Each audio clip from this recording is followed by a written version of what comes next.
So hi, everybody. It's so nice to be here. Thank you, Nicolene, for inviting me, and thank you, everybody, for allowing me to come into your little group. I'm going to do a quick presentation. Before I do have my own dive story, and I hate to admit that I probably won't dive again, but we were in Mexico, we were in the Mayan, and after coming back, I heard a lot of stories that we probably shouldn't have been diving where we were diving,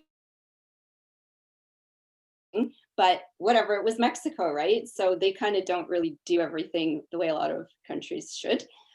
So we took the course in the pool. We've tried the course in the pool before and all of that, and then so this time we're like, no, let's do it. Maybe we can get into diving. Let's really do it this time. We're going to do it.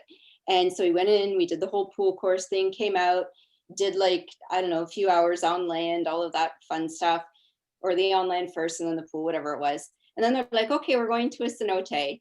I was like, a cenote? I'm like, aren't we going to go in the ocean? They said, no, we're going to go to a cenote because it's small. You guys may, if any of you've been to the area, it's called Casa Cenote. I don't know if you know it. Anyways, it's in Tulum. And so we get there and it's small-ish and it's calm and it's clear, only maybe 20 feet deep. So I'm thinking, all right, this is good. At least I know I can't, and I know this sounds so stupid, but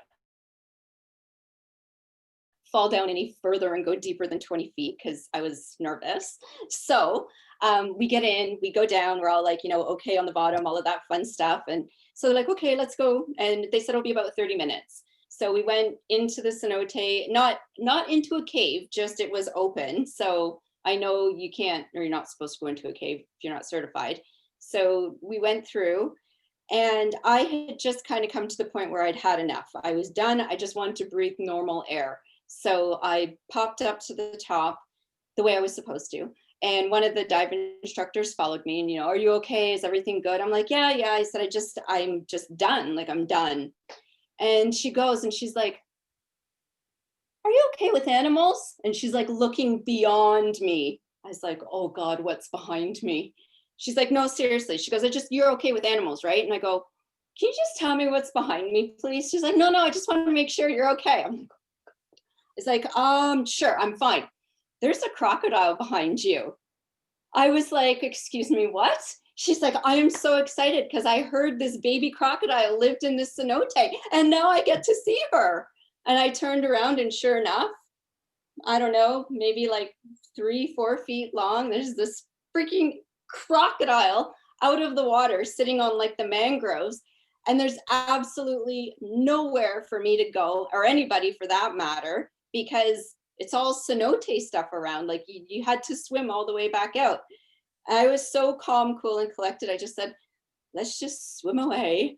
And we started swimming, and that was the end of it. And I don't know if I'll ever dive again because, I mean, sharks and all, I don't know. Anyways, that's my dive story. I don't know if any of you have ever dove with a crocodile before, but I got one up on you all then. All right, so I am going to share my screen. And I do have a short little presentation. And like Nicolene said, we'll leave questions and stuff till the end. Just because I know there were a few questions submitted and I don't know if that person that submitted them is following along. I am covering them all, maybe just not in the right order. So don't worry, I probably will get to it. And then from there, if you guys have anything else that you can think of, please let me know. The one thing that I want to make super clear is that all of this information that I'm sharing today is current as of today. It can change. As we know, things have been changing, especially in travel, by the hour some days. 1 minute it's this and the next minute it's that. And I'd have to like call people back and say, oh, I just found out, nope, I was wrong and now it's this, or it was that and now it's different and changed again. So you get a refund, you don't get a refund. Wait, you do? No, now you don't. It's been just absolutely insane, but that's okay. We will keep up with the changes as best we can. So are we able to travel? The short answer is yes, we are. I just got to move you guys out of the way here. There we go. Planes are flying, people are moving. Safety is coming first though. There's tons of safety protocols out there, the resorts, the airlines, tour companies, even the cruise lines. As much as we're not cruising yet, they've come out with all kinds of very strict procedures for when they do start cruising again, strict cleaning policies. Mind you, cruise lines have always had that. I feel like the planes haven't, so this is maybe a good thing for them. And then capacities are being reduced everywhere. Even the resorts, a lot of them are like, 60, 65% capacity. And a lot of them, no more buffets. I actually haven't heard of anyone doing buffets anymore. So a lot of times when you get there, if you're in the restaurant, you're more than 6 feet apart. All restaurants are typically open now to accommodate, because I don't know if you've ever been somewhere where, oh, no, that restaurant's closed on Tuesdays, but this one's open. So all of them are pretty much open so that they can accommodate all their guests in a distanced manner. A lot of resorts are, if you are there now, your mask is on whenever you're walking around anywhere, even outside. As soon as you get to, say, your beach chairs or the pool or your dinner reservations, whatever, that's when your mask can come off, or obviously in your room. There we go. So a lot of people are questioning, though, like, how safe is air travel? So there is a myth out there. People think that the virus spreads like wildfire on a plane. And, for the most part, every time I took a plane trip somewhere, I'd usually come home with a cold. So, I'm always like, ooh, planes are dirty. I'd always have my hand sanitizer and wiping down everything around me. But now the truth is, contracting COVID on a plane is very low. It's even lower than going to the grocery store right now. According to Dr. Tam, which is our chief public health officer, she said, quote, there have been very few reports, extremely rare reports, actually, of transmission aboard an aircraft, very, very little. And she said that back in November. And along with that, to date, the government of Canada is not aware of any case attributable to transmission between passengers during flights to or from Canada. So on board, it's been very safe so far. The reasons for this, hold on one second, I just want to see, did I answer it here? Yeah, on the next one here. So the reasons for this is because the way that the air flows on the plane is always down. So it's not going across to the person next to you. If you've got your mask on, still going down, you're not, like, the airflow doesn't go across. The HEPA filters are actually better than what you would get in an office environment, and almost as good as a hospital. Like 99% of the germs are filtered out. And I think those are the two biggies. That, and then at the end of every flight, they come down and you've seen like those UV filter things, they go through the entire plane and sanitize the entire plane. So I don't know, they're doing a pretty good job of keeping things clean. So this was one of the questions that was asked. Some of the airlines, they're not distancing passengers on board. Some of them are. Most of our Canadian airlines are not.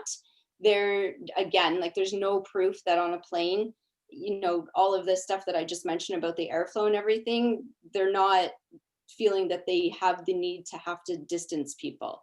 So there are some restrictions, though, and that's mostly when it comes to the food and beverage service. Short flights, pretty much none at all. The long distance and overseas flights, some are giving out like boxed meals at the time of boarding so that they don't have to walk through with the cart and then be in contact with everybody. Obviously, everybody's wearing masks, everybody's wearing gloves, talking about the staff, that is. And then people are required to wear masks as well on board for the duration of the flight. Again, things are changing all the time. Most flights are not currently at capacity. So even though if people were traveling, they would book the plane to being full, but so many people are staying home and not traveling, chances of it being full are pretty rare. So one of the other questions was, what are the financial risks to the traveler? So again, is there a risk to booking travel now? Well, yes and no. So many tour operators and travel advisors want your bookings. We are offering flexible booking policies, everything from full refunds to credits to like free date changes and all of that. So There are some extra things in place so that you can get your refunds. Air Canada Vacations, Transit, Sunwing, Westjet, they all have their own little plans. So with Air Canada, there's Carefree, or sorry, CareFlex or CareFlex Plus. And both right now are $59 per person. So I'm not sure why you would go with just the CareFlex, which will only give you a credit back. The CareFlex Plus will give you a full refund as long as you cancel 25 days or more prior to departure.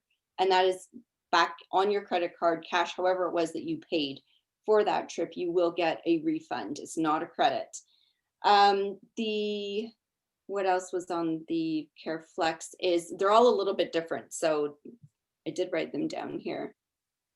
Oh, you can cancel up to after the 25 days. So if it's closer, less than 25 days prior to departure, sorry, at that point, you would only receive a credit for your trip if you decided to cancel, and you have to cancel at least 72 hours prior to departure. So there are a few days where you're left without any coverage. So just keep that in mind. Transit Holidays is similar. Their Flex Standard is $59 a person. That one will only give you a credit. The Flex Plus will give you a full cash refund or credit card refund. And that one you can cancel up until 24 hours prior to departure. So it's a little better for $100. I would highly recommend that one. Sunwing Vacations, credit only. And then Westjet is you get a full refund. Again, the 25 days, it's kind of like Air Canada's, 25 days or more prior to departure. Once you get inside, then it's credit only. So another question, will insurance cover me? Yes and no. Everything's yes and no right now. So the existing plans that have always been around, I don't know if you guys take insurance typically when you go on trips. So cancellation, interruption, baggage loss, all that stuff. It's all still there, and it will all still cover you for everything that it would normally, except if you contract COVID in destination. So the medical part will not cover you if you get COVID in destination. And no, it does cover you if you get sick before you leave with COVID, because that is now something new to you. So it's a new medical condition. So we'll cover you for that. But it won't cover you if you just say, oh, COVID is still really bad, I don't want to go. It won't cover you for something like that because COVID is a known thing. It's kind of like a pre-existing condition. Now, there are separate insurance policies that you can purchase on top of everything else that will cover you for COVID. Some of the tour operators, actually I think all of them, have COVID coverage included in the cost of your trip. However, theirs is only up to $200,000. So if you were to get sick with COVID in destination and you had a really hard time with it and needed to be hospitalized and ventilated and all of that, $200,000 is not going to take you very far. So the extra insurance that is specifically for COVID is well worth it in my mind. It's about $65 for a week, and it gives you up to $1 million in coverage. Plus it includes a bit of coverage for if you need to quarantine. So say you don't need the hospital, but you need to quarantine, you're on your own for the cost of the quarantine accommodations and all of that. So that insurance will cover that. And then if you have extended work benefits, honestly, you would, right now, I'm just recommending everybody call to find out exactly what they'll cover you for. And I don't think that this little bit of extra on this type of insurance, in my mind, is well worth it. I don't think that you should leave home without it if you do decide to travel now. Okay. Country restrictions. What is required upon arrival to your specific destination? This is a hard one because every country is different. So it's changing day by day. Look at us. We just changed ours, and you have to have this test now before you come back home. So some may require a negative test within 72 to 24 hours of arrival. Others may only require the rapid test that they're doing now, and others don't need anything at all. Some you might have to quarantine. So you know, your 3 week, you're gonna have to go away for 3 weeks to get 1 good week out of it, and then come home and quarantine again. So should you choose to travel, it's very important to keep up to date on the requirements and consistently check in case there are changes. Your travel advisor, me, if you want to use me in the future, will do their absolute best to stay on top of the changes and keep you informed of any new information that they become aware of. However, ultimately, it is the passenger's responsibility to ensure that they have all the proper documentation and information prior to travel. It has always been that way. We do our best to give you as much information as we possibly can. However, things do change. And ultimately, if you want to be traveling to a particular destination, it is your responsibility to make sure that you've got everything and all the information in place. Okay. What's required upon returning to Canada? Well, as you probably all heard, we need proof of a negative PCR or LAMP COVID-19 test. And this has to be done 3 days prior to arrival back into Canada. Even with a negative test, you have a 14-day quarantine. You must report to the Canadian government via the ArriveCan app or by calling that number listed there. Or you can also expect to get phone calls from the government to check up on you. Fines for violating the Quarantine Act are up to 6 months in prison or $750,000. It's kind of a lot. So I would highly recommend sticking to that. So there was one question that I didn't actually write out. And somebody had asked, I could think about the partnership between Air Canada Vacations and Shoppers Drug Mart, and that's, I guess, for going out. So they don't, they have a partnership, I think more for marketing purposes. There's no partnership in that they will actually pay for the tests to travel with them. So the test to leave the country, so the PCR test is done through Life Labs, and you can book it right online. It's called Fly Clear. And you can do it actually it asks for all the information. So does the country need to know within 24 hours, 72 hours, whatever the time window is, you put it in the little app and then you go through and it will spit out a date for you to come in after you pay, of course, and it is $200 plus tax. So times that by a family of 5 and you're an extra $1,000 for your vacation. And then you got to get one in the destination as well, coming home. Most of the tour operators now have listed where you can get it done in destination. So, and you can arrange that well in advance and prior to. So it's getting a little easier. However, it's still a lot. You still have to quarantine. That negative test is just to literally get on the plane. Okay. And people have been turned away who have been positive.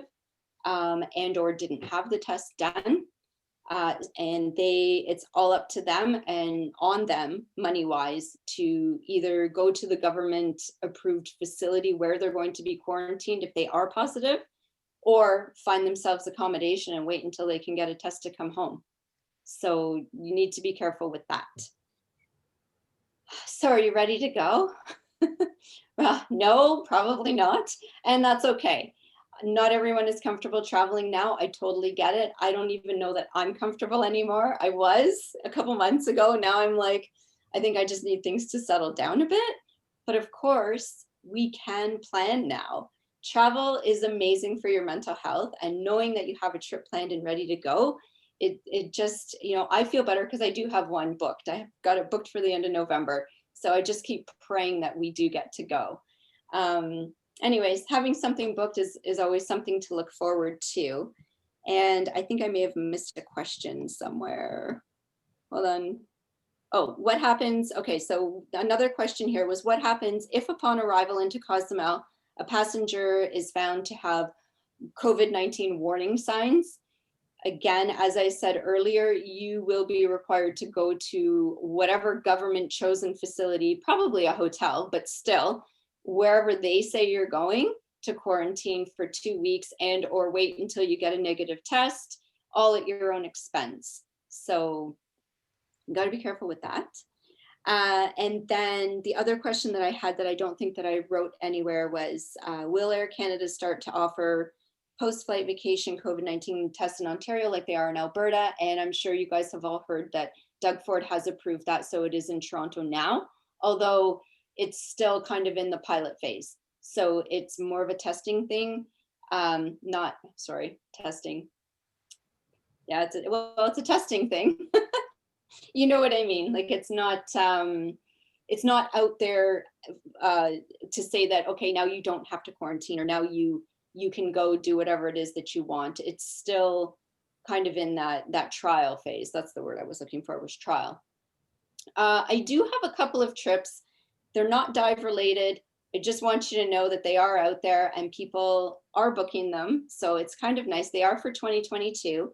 One of them right now is a very small group, so 15 people max, Northern Lights of Finland, and that's going to be March of next year. If you do want any of this information, you can always head over to my website, which I'll show at the end. Another one that we've got coming up, we're doing an all Canadian cruise. There's only 51 rooms on board going down the Douro River in Portugal. So this is kind of more like a wine cruise, if anybody likes wine in the group. And it's going to be hosted by my husband, myself, and a couple of other agents that are coming along with us. Surprisingly, we've sold about half the ship already. So if you want to jump on board with us, feel free. It'll be fun. And then Hurtigruten, I was mentioning this earlier, they are the leaders in expedition cruising. They have eco-friendly new hybrid ships that run off of battery power. So it's really a lot better for the environment, because as we all know, cruising really isn't. And if you guys ever wanted to dive in really cold water, like the Arctic or the Antarctica, you know, it's my dream vacation is to get down south to the Antarctica. I think it'll be amazing. But they've got really, really good flexible booking policies. So, you know, it might be worth it if it's something that you ever wanted to do, besides diving. And then a company called G Adventures, you guys may have heard of them. They've got amazing sales on right now and $1 deposits. So it really doesn't cost much to put a deposit down on a trip, even into 2022. And what I'm doing with them in November is the catamaran that you see right there for St. Lucia. See the pitons? And there's only 4 couples, so 8 people plus the crew.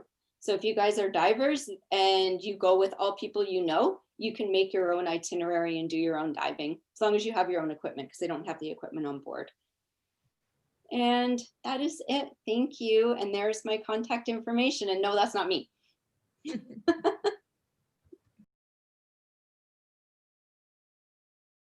I just see it now. Sorry. How are people dealing with quarantine issues? What about Galapagos? What are the best deals? Oh my gosh. How are people dealing with quarantine issues with respect to what? Like those that aren't allowed to come back, or can that be elaborated on a little bit? I had sort of a question about that. Is that, so what are people doing regarding to that? Like if you go to a country that you have to quarantine for 2 weeks and then you want to take a 2-week vacation, that really becomes a month-long vacation. Is that what it is? Yep, exactly. So you would be responsible. I mean, I haven't had anybody go somewhere unless they were going to visit family and they were going for, say, 2 months, like some people do, where, you know, they go back home kind of thing or whatever. Those people, it's fine because they're quarantining at their, I guess, their home or their family's home. And I'm not sure how the country is exactly dealing with it, if they're checking up on them, or, you know, how they know that they're quarantining in one room. I don't even know how they're doing that here, to be honest with you. You know, if I come home from somewhere and I say, yes, I'm quarantining at home, and I'm not, you know, I'm going to be in the basement and the rest of my family will be upstairs while I stay down there for 2 weeks. I don't know how people are actually doing that, or if they really truly are. In destination, I would think that you would be responsible for your own accommodations and everything until you don't have to quarantine anymore. There are some places where if you get a test done, you know, after your, say, 72 hours or however long it takes to get that negative test back, then you no longer have to quarantine and you can go do what you've been doing or want to do for your vacation. But it's definitely going to add time if you are heading to a destination where they do require some type of quarantine. Galapagos, honestly, I'd have to look it up. I don't know what the ruling is to get there right now. I don't know if Peru, like going into Peru or going into Ecuador. Yeah, it's a COVID test needs to be done within 3 Oh, days does of it? going Okay. there. So it just, like I say, depending on the particular destination, it's more let me look when somebody asks, because I don't want to be telling them anything wrong because things keep changing every day. So one country could have nothing, 2 weeks ago, and if I told you what it was, and now all of a sudden they're implementing something, it keeps changing on the daily. So I don't know every single destination until somebody asks, and then I look. That way I know I'm telling them the most up-to-date information. So Yeah, because I was just wondering, because I'd heard the other day that, for example, Barbados, which required a 2-week quarantine, and they take you to a place to quarantine that you have to pay for. It's one yeah, of the larger resorts up north of Spritetown or Holetown or up there. yeah, And then so you have to be under government scrutiny for 2 weeks, and then you get to go to the resort of your choice after. sometimes yes. There are, again, like when you're looking at what the restrictions are, some countries are exempt from the 2-week quarantine. So I don't know where Canada is with Barbados anymore, but I don't believe that they were having to do the quarantine. They were trying to get Canadians down to promote tourism to us not too long ago. Honestly, I don't know if that's changed yet. But coming from, say, the United States, they may have to quarantine because they're a much higher risk country than we are, although our numbers keep rising. So, like about a month ago, the UK said no more Canada, right? Or Well, the UK is like worse than we are, but I yeah, mean, generally speaking, I've been doing a lot of research on this, and South America tends to be very open in yeah, general. And I've gone to Mexico, and there's like zero quarantine issues there. right. So for me specifically, my specific questions, and I don't want to dominate the conversation. I apologize, everyone. Oh, that's okay. But for me, Galapagos is a very real destination that I want to go to. Mhm. And they have a 3-day, like you got to have a 3-day COVID test to give them. Yeah, That's one place. The other place is Thailand and Asia in general. And they've been locked down for a long time. And what I'm hearing, and you is like your expertise on this area, is they've been locked down, but I heard that they're starting to open up, but they're only opening up to green listed countries. Canada is not a green listed country. However, what I've read is saying that it's okay, and we've now made it in that like short list. But when you go, you have to go to like, I think John, you said like a COVID quarantine hotel for 2 weeks. So yeah. there's two places for me is Galapagos and Thailand. Those are two very different, very, very specific places. Do you have any Yeah. ideas on that? Again, you might know a little bit more if you've been doing your research within the past few days. So I would have to go back and look them up so that I could get you the most up-to-date information. But I do know, like you were saying, yes, a lot of South America, it was pretty easy to get to still. With our numbers on the rise, though, I don't know if other countries are now starting to, all right, Canada, no more, stuff like that, because it keeps happening. Like it seems, okay, we're open, okay, we're closed, okay, we're open, now we're closed again.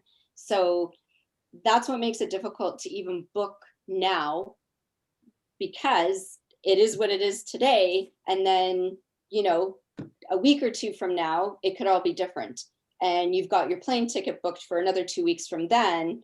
So if you're booking a month in advance and then you're like, oh crap, it's all changed, now what? And that's where the insurance comes into play.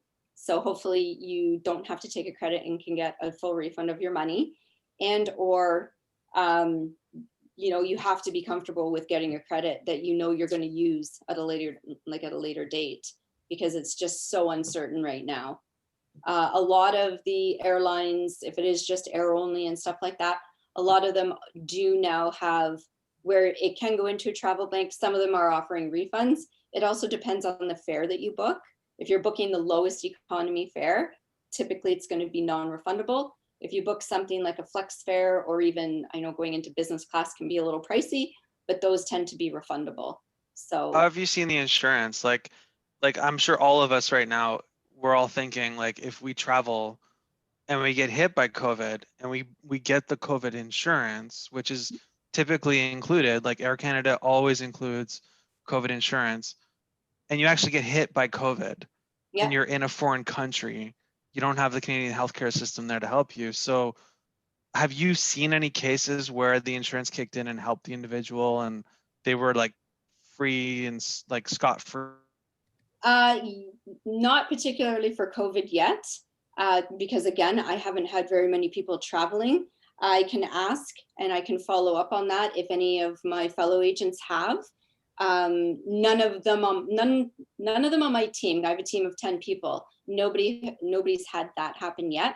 But with my parent company, like I'm part of a bigger organization, of about 800 agents. Some of them may have, and I can definitely ask and follow up on how that worked. Now, typically, I have had people have to make insurance claims, and they are very good.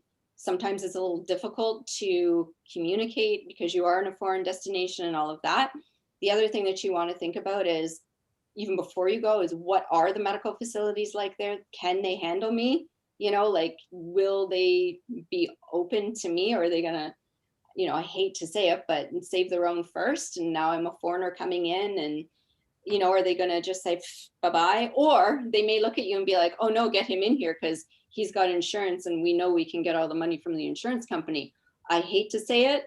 It's all about the money when it comes to that. And Mexico, Jamaica, I've heard horror stories. Thank God, and keep my fingers crossed, that the claims that I have had for people who've been injured in those destinations have all gone smoothly, but I have heard where it hasn't, and they demand money up front. Whether you have insurance or not, you give me $5,000 and we'll get you in. It's like, well, I have insurance. Nope, give me money first, otherwise go away. Then we call the insurance company and they coordinate with the hospital. And yes, in the majority of destinations, like 99% of the world, they will coordinate and pay directly. So like I said earlier, I don't know if you caught this, but the insurance that the tour companies and the airlines are offering is only about $200,000. So if you are going somewhere, there is a specific insurance for COVID. It's about $65 for a week, and it gives you up to $1 million. So with that combined, you would have $1,200,000. So that is still a little bit low if you get stuck in ICU somewhere, but it's a heck of a lot more than just the $200,000 that the airlines and the tour companies are offering. $200,000 is not a lot when you're coming into medical stuff outside the country. It's very low. So, Cynthia, have you heard of any challenges with multi-leg trips to get to your destination, like different requirements from countries? Yep. Have you? Yeah, it's interesting. I've had flights canceled where, one leg is fine, they get there, and then the next flight's canceled. It's just doing your best to help these people get to where they need to go. I haven't had anybody stuck. We've always been able to find another flight. And then a lot of the destinations, again, I would just have to research where it is on when you do transit through another country, what is required at that transit destination to, do you need a test even to get into there? And are you allowed to just stay in the airport? Do you have to go in a special room to quarantine until you can get to your next flight? It's all very country specific. So as you book or are looking and decide on one thing, that's when, okay, this is what is required. So I see there's more questions here, sorry.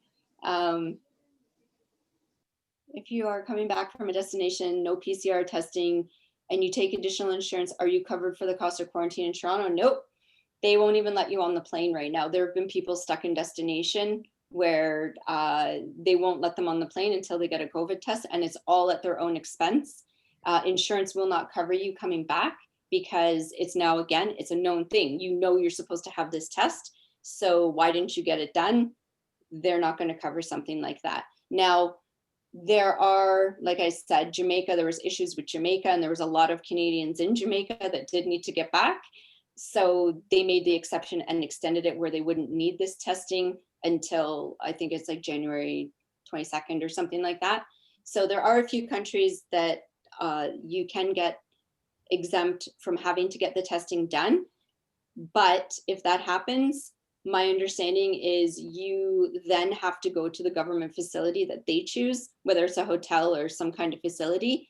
And that again is at your expense when you come back into Canada. So when you get a credit, how long will it be valid for? 12, 24 months. That it depends on the airline. Typically right now it's 24 months. Some of them are valid forever. Most of them from the past year, they've extended and now have no expiry and can be transferred as well. Anything new, I'm not 100% sure. I think probably 12 to 24 months, but it may be that they are now just going to allow them to never expire, which honestly they shouldn't. They've got your money, but that's my opinion. There's always a risk the company will go bust if you choose the credit. If you book with a TICO registered agency like myself, you will always get your money back if the company does go bust. That's what TICO is, the Travel Council Industry of Ontario. They protect the consumer. So if any of these companies do go under, you will be eligible to get your money back, full money back. What is the insurance company that, I guess, when you take the insurance with the travel agency, is it Zurich? Is it Global? Who are they? Sorry. Yes. So I personally sell Manulife. They seem to be one of the better ones. I used to sell RBC, and then Manulife started coming out with some newer products, like they have a cancel for any reason clause now. So if you were to book your trip and knowing that you can't cancel because prices are going up in the country that you're going to, and now you're just not comfortable going, the cancel for any reason, you can then just say, oh, I don't want to go, I'm not comfortable, and you can get back up to 80% of the cost of your trip. So it doesn't cover everything. You're still going to lose some money, but it's better than losing everything. Okay, So, and thank you. So, and the other question I had is because I have a friend that's got a ticket that was in March last year, yeah, with Westjet, and he's supposed to use it in, I guess, the first week of April to go to Grand Turks, and that's likely going to be canceled, and he's going to lose his credit because Westjet credit at that time was only for 12 months. my understanding is they've all been extended, and it should have gone into Westjet dollars, which can be used anytime now. There's no expiry on them as far as I know. Okay, thank you. So he should double check with them. But as far as I know, they've all been extended. And I believe, I don't know about Westjet, but most of them can also be transferred now. So if he wanted to give it to you and you pay him because you definitely were going somewhere, then I wish. To get his money back. Yeah. Okay. And sorry, and the last question, have you seen a lot of, before, for example, on my side, when I want to travel with the same airline. So Yeah. Example, I want to go to Cozumel. I want to say I'll go with Air Canada. So Yeah. back and forth, 4.5, 5 hours trip, so on and so forth. When I look at things now, I see a lot of travel agency or booking, which are now with US company. So they're flipping the airplanes now. So the first leg is with Air Canada, the back end is with US Air, and you have a trip, a stop by over wherever kind of thing, which usually was never the case. Well, if you're booking on your own and you're unsure, that's what I'm here for. You know that. Make sure that you're not going to have that stopover somewhere, and that you are going to go with Air Canada there and back. There are some companies though, like SunQuest, SunQuest Vacations. They used to be travel brands, Thomas Cook. Yeah, Thomas Cook. Yeah. They used to have their own planes, Sky Service, if you remember them. I might be dating myself now, but whatever. Me too. And so they don't have their own planes anymore, but they still put the packages together, and they have contracts with Air Canada, WestJet, Transat. So what they're doing is, you might see that with them, go down with Transat, come back with Air Canada, or vice versa, WestJet, wherever, and then there might be a stop. Or they sometimes even use like US Air or American Airlines. Right. So if you want something specific and you're unsure, it's why it's best to use Travel Advisor. Okay. Hope I'm selling myself here. I No, don't no, need that's to, but I know some people like to do stuff on their own, but if I get it wrong, then you have somebody to blame. If you get it wrong, then you can only be mad at yourself, right? And I'll fix it. It'll be my cost and expense to fix it because I screwed up, not you. no, So but don't forget. I guess the first thing you said that it's also the traveler. I guess need to verify things on its own because at the end of the day, I am responsible for my travel. you are, and Okay. and a perfect example was, I booked something and I did book something wrong, and the person, he signed off that he reviewed it. I'm like, so this is it, sign off, all of that. And sure enough, he gets to the airport. He's like, this isn't working. I go, why? I go, you signed it. He's like, no, I said I wanted this and I've got this. And I was like, and it was my fault. I did book it wrong. But, Right. like if he'd reviewed it maybe 2 weeks prior to leaving, it would have been an easier fix. Anyways, it worked out in the long run, but it wasn't fun in between. Yeah, we have to all work together. Yeah, exactly. So Thank you. Okay. yeah, no problem. There are a few more questions. Oh my gosh, this is going a lot longer than I thought. I hope you guys are okay. Went to Mexico. They never required COVID test. Has this changed? A test is required to come back to Canada. My friend just came back, needed a test. Yeah, no. So yes. So this was from Pat. As far as I know right now, Mexico still does not have a requirement to enter the country. You don't have to quarantine. You don't need to test anything. You can just go. But coming back 72 hours prior to from any destination, unless it's one of the very few exempt countries. And again, it's just a matter of looking at that list. Do you want to add to that, Pat? No. I was Oh, just we good. wondering, like, so now is it a blanket requirement? We have to It COVID is. test before we come back to Canada? It is. Okay. And if you don't, they likely won't let you on the plane. The plane has been told to refuse people. Although I heard that if you absolutely can't, when you get back, you have to quarantine in that government approved facility or hotel at your own expense. Nicolene asked, what about being vaccinated? If you're vaccinated and documentation, that we don't know yet.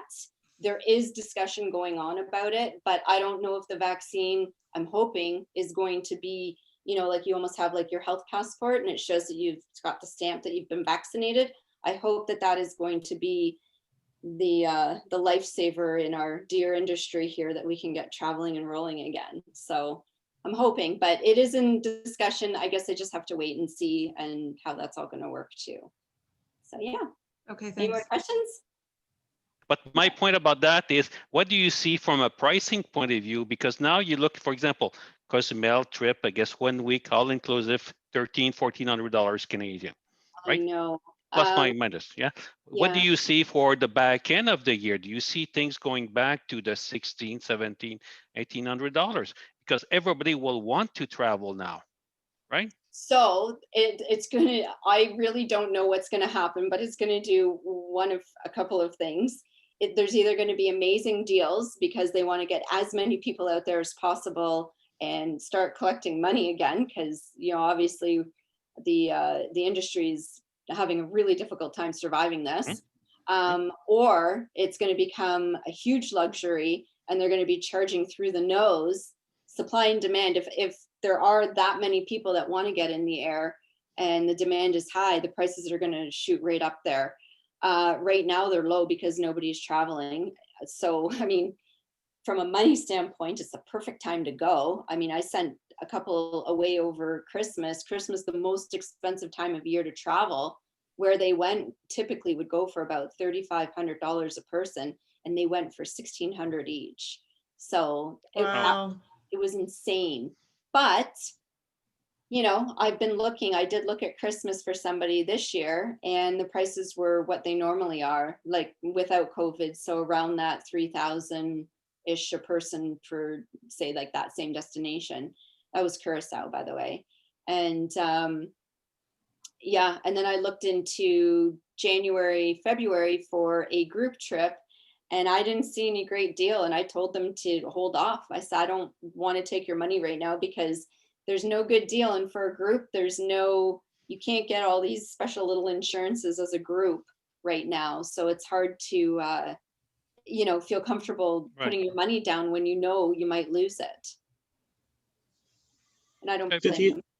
Cynthia, do you do any like more local booking? Like, I know that like resorts here in Ontario, or like people obviously can't ski, but you can cross country ski. Like, if you wanted to go up north someplace to one of the resorts or something like Yeah. that, are they open and operating and allowed to open, especially with I'm this not- new?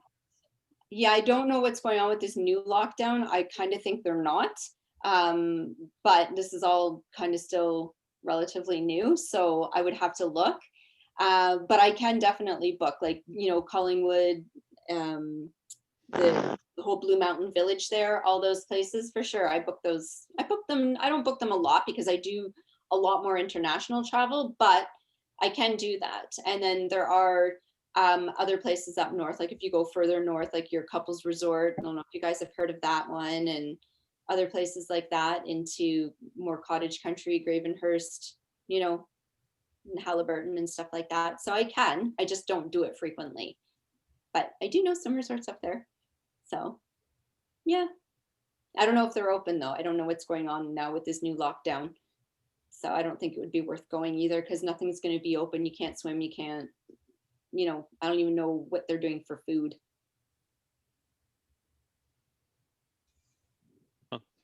Don't forget, a lot of us can swim because we have dry suits, so we go, I guess, in icy white water. Yeah, that's Exactly. why I said you could go to the Antarctica if you want. Swim Well, with the whales. I do have that in the back of my mind. I can tell you that. Oh my gosh, it looks so beautiful. I just want to go so bad. Anyways, yeah, enough about me. Anybody else have anything? Well, on that note, Louis, you've talked about some pretty exotic places you've gone diving in, like old mines and stuff. Like, Cynthia, do you have any like domestic diving spots that you're doing tours to, or that you're gonna make available soon that we can use our dry suits, to Louis' point? I can look into stuff. I don't have anything off the top of my head right this moment, but I can definitely, if you would like, I can look into that and see what I can come up with. You guys might even know the destinations better than I do here in Ontario. Again, like I do more, or even Canada for that matter, because I do more international type travel and stuff like that. But hey, I'm always up for learning something new and looking it up for you, for sure. No, I just wanted to say thank you for setting time aside to meet with us and field all our questions. Oh, you're And welcome. Thank you for having me. I really enjoyed it. It was a lot of fun. You're welcome to You guys stay. take care. Thank you so much. Okay. Thank you. Bye for now. Thank you. Bye. All right. Bye.